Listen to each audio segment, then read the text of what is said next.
ओम शांति। आज हम सभी जो अलौकिक और सुंदर दिव्य अनुभव सुनेंगे वो अनुभव है ब्रह्मा कुमार ओम प्रकाश भाई जी का अलौकिक पिताश्री ब्रह्मा बाबा के अंग संग का। तो आइए सुनते हैं आज का सुंदर अनुभव। बात सन 1953 की है। दिल्ली विश्वविद्यालय में मेरी नई नई नौकरी लगी थी। मेरे कार्यालय के पास ही पोस्ट ऑफिस था। वहाँ एक ब्रह्मा कुमार भाई सेवारत था। एक दिन वह श्रीमद् भगवत गीता से संबंधित कुछ लेख टाइप कराने के लिए मेरे पास आया। जब उन लेखों को मैंने पढ़ा तो अधिक जानने की जिज्ञासा उत्पन्न हुई। उनमें लिखा था कि गीता का भगवान शिव है। मैं तो गीता का भगवान श्री कृष्ण को ही मानता आया था। बाद में विस्तार से ज्ञान समझा तो मुझे भी पता चल गया कि गीता निराकार भगवान की वाणी है, साकारी देवता की नहीं। मैंने उस भाई से पूछा, आप ये लेख कहाँ से लाए हैं? उसने कहा, माउंट आबू से देवियाँ आई हैं, शांति का संदेश देती है, आपके लिए वहाँ जाना अच्छा रहेगा। इस प्रकार उस भाई ने मुझे प्रेरित किया ब्रह्मा कुमारी आश्रम जाने के लिए और पता भी बताया। दिल्ली का पहला सेवा केंद्र कमला नगर में उन्हीं दिनों खुला था। मैं सीढ़ियाँ चढ़कर ऊपर गया। जिस बहन ने दरवाज़ा खोला मुझे वो असाधारण नज़र नहीं आई, एकदम साक्षात देवी लगी। मेरे ऊपर ये पहला प्रभाव बहुत ही गहरा पड़ा। उसकी रूहानियत, पवित्रता और सादगी देखकर मैं जैसे कि खो गया। भाई ने मुझे कहा था देवियाँ आई है। मुझे 100% विश्वास हो गया कि सचमुच ये चैतन्य देवियाँ ही है। अगले दिन से ज्ञान का कोर्स प्रारंभ हो गया। पहले पार्ट में मुझसे मेरा नाम पूछा गया। मैंने कहा ओम प्रकाश। तो बहन ने कहा, ये तो बहुत अच्छा नाम है, आप तो हो ही प्रकाश स्वरूप आत्मा। दूसरी बात बताई कि आप कलयुगी नहीं सतयुगी आत्माएं हैं, एकदम पवित्र आत्मा। तीसरी बात बताई कि जब चलते हो, कार्य व्यवहार में आते हो तो ये समझो कि हम साधारण नहीं विशेष है। पहला पाठ पढ़कर मैं चला गया और सारा दिन हर संकल्प में इन तीनों अभ्यासों को व्यवहारिक जीवन में लागू करता रहा। इसका बहुत सुंदर परिणाम निकला।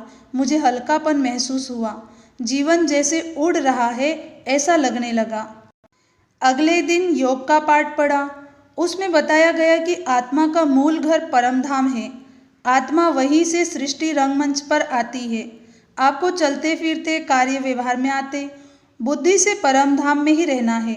हमने इसका भी अभ्यास किया।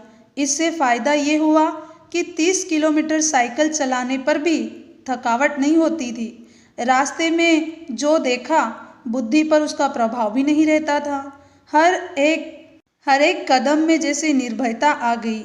अनावश्यक इच्छाएं भी समाप्त होती चली गई। सादा और संतुष्ट जीवन व्यतीत करने लगा।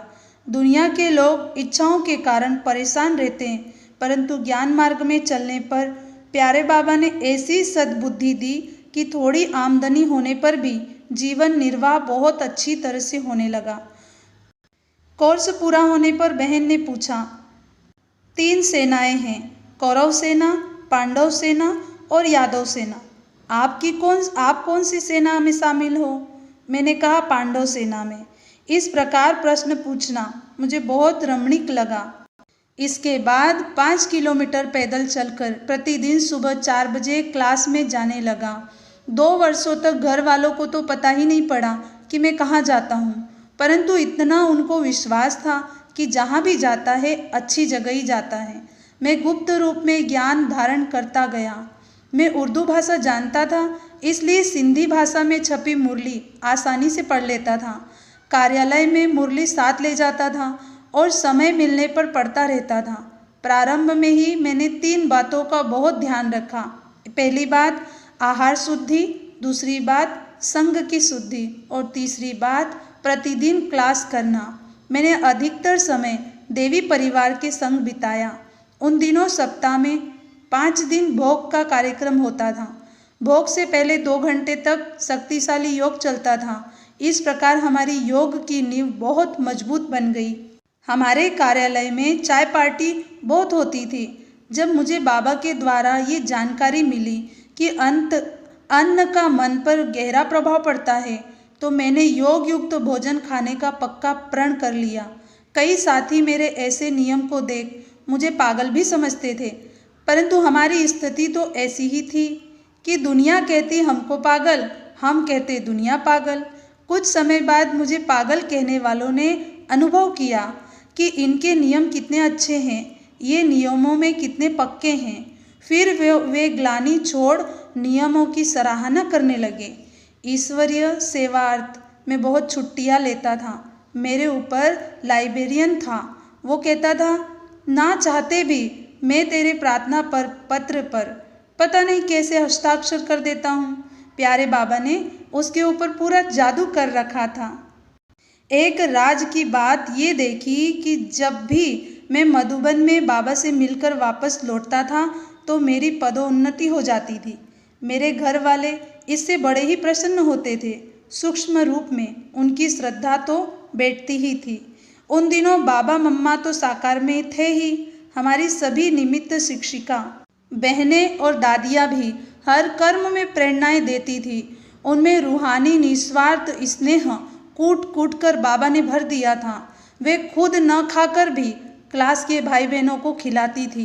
कपड़ों के केवल 2 ही जोड़े रखती थी। स्वयं उनकी धुलाई करती थी और तकिए के नीचे दबाकर प्रेस कर लेती थी। खाना इतना कम खाती थी कि छटाक भर खिचड़ी में भी 6 बहनें तृप्त हो जाती थी।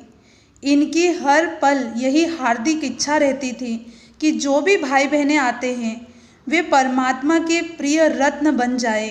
बाबा से इनका इतना गहरा प्यार था कि जब भी बाजार में नया फल आता था बाबा को खिलाए बिना स्वयं नहीं खाती थी। कैसे भी करके उन नए फल को पहले आबू में भेजती थी। सेंटर पर सारे दिन अधिकतर ज्ञान चर्चा और मुरली का मनन चलता रहता था। स्व उन्नति पर बहुत ध्यान था। सारा दिन व्यस्त रहते थे। मैं कपड़े में बांधकर घर से खाना ले आता था और उसमें थोड़ा सा यज्ञ का खाना मिलाकर उसे प्रसाद मानकर खा लेता था। जीवन में सादगी थी। रूहानी प्रेम की अनुभूति हर पल होती रहती थी। साधना तीव्र थी। खुशी और संतुष्टि का तो कोई पार ही नहीं था। उन दिनों शिव बाबा को ऑलमाइटी बाबा कहते थे। ऑलमाइटी बाबा की हर तरफ से भिन्न भिन्न प्रकार के पुरुषार्थ के लिए प्रोग्राम आते रहते थे। खास एक प्रोग्राम आया जिसमें मेरा जगदीश भाई, पूर्व प्रधान संपादक ज्ञान अमृत का, और दुर्गा कुमार भाई का नाम शामिल था। हमें आज्ञा मिली 3 दिनों तक घर में बिल्कुल नहीं जाना है, पूर्ण मौन में रहना और केवल फलाहार करना है तथा सारा दिन आत्म अनुभूति, ईश्वरीय अनुभूति और परमधाम का अनुभव करना है। उन 3 दिनों में मैंने अनुभव किया कि आत्मा शरीर से न्यारी होकर जैसे वतन में ही रही। आंतरिक स्थिति इन अनुभूतियों के बाद बहुत ही अच्छी हो गई। सन 1955 में जब मधुबन माउंट आबू में आया तो मुख्यालय कोटा हाउस में था। उन दिनों सरकारी बस से ऊपर जाते थे और बस स्टैंड से पैदल ही कोटा हाउस जाते थे। जैसे ही सुबह 7-8 बजे के बीच तैयार होकर मैं पहुंचा तो देखा कि बाबा, मम्मा और कानपुर के कुछ भाई बहन सब्जी काट रहे थे। बाबा को इस कर्म में तल्लीन देख हल्का सा संकल्प मन में उठा और फिर तिरोहित भी हो गया।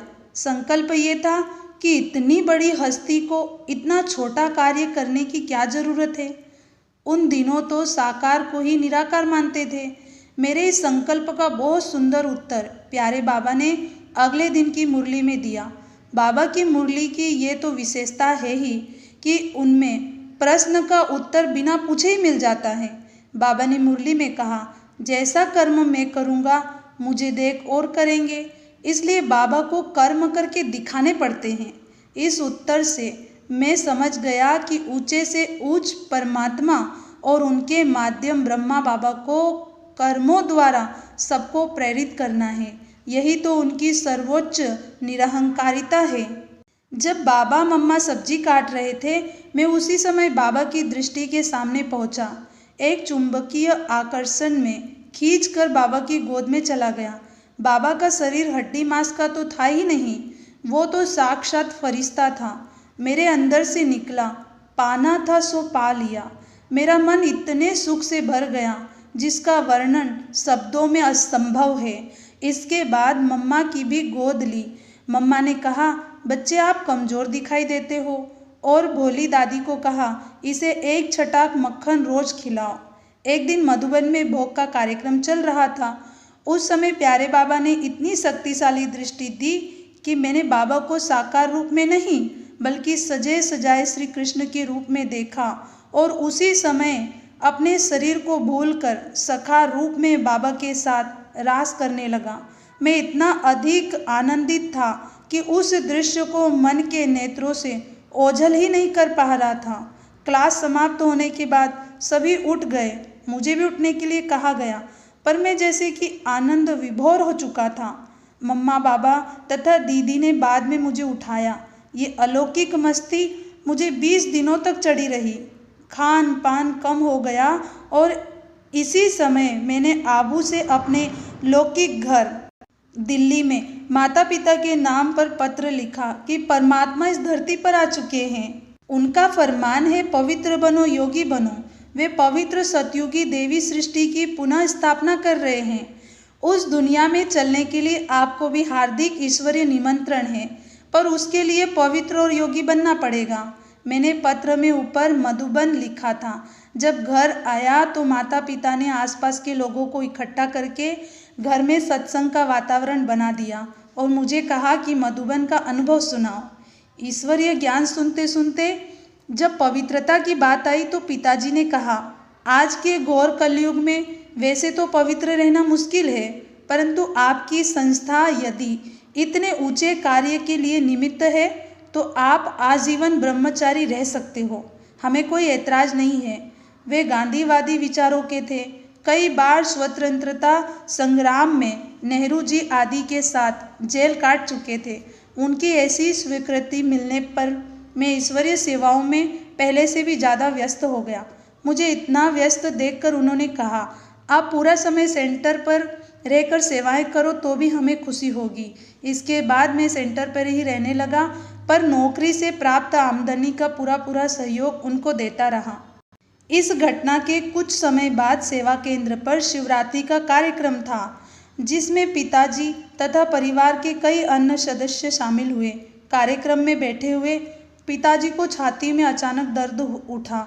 मैंने टैक्सी करा दी और वे घर चले गए। अगले दिन सुबह उन्होंने शरीर छोड़ दिया। ये संदेश सेवा केंद्र पर भेजा गया। मैं एक बहन को साथ लेकर लौकिक घर में गया। जब वहां पहुंचा तो परिवार के सदस्य तथा सभी लोग बहुत शांति में एक स्थान पर बैठ गए। 10 मिनट के ईश्वरीय संदेश में मैंने उनको बताया कि इस आत्मा का हमारे साथ इतना ही पार्ट था, अब ये दूसरे स्थान पर जाएगी और अपना पार्ट बजाएगी। मैंने ज्ञान के भिन्न भिन्न बिंदु बताते समय दुख या अफसोस का एक शब्द भी नहीं बोला, न मेरे चेहरे से दुख झलक रहा था। सभा में मेरे एक मामा जी भी बैठे थे। वे इस ज्ञान का कई बार विरोध करते थे, परंतु उन्हें ये बात बहुत अच्छी लगी कि इनकी ज्ञान की धारणा कितनी अच्छी है।